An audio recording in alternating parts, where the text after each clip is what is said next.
plantas o pimentera o tabaquera o algo así. Y cuidado que todavía queda mucha fiesta, no lo coméis con mucha ganas.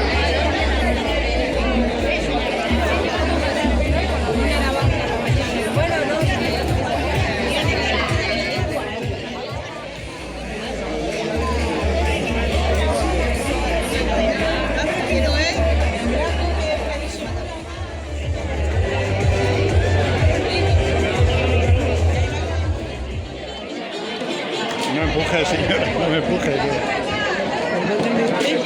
Caballero, iba a coger una servilleta.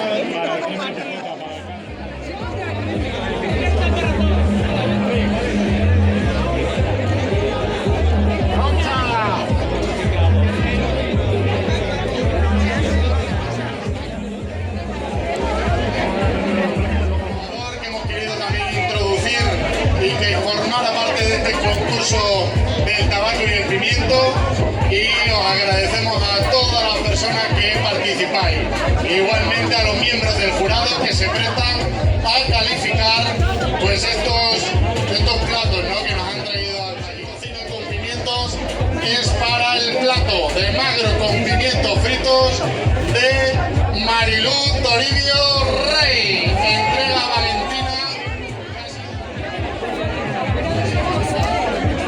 También igualmente Rubén, miembro de este jurado calificador del concurso de cocina.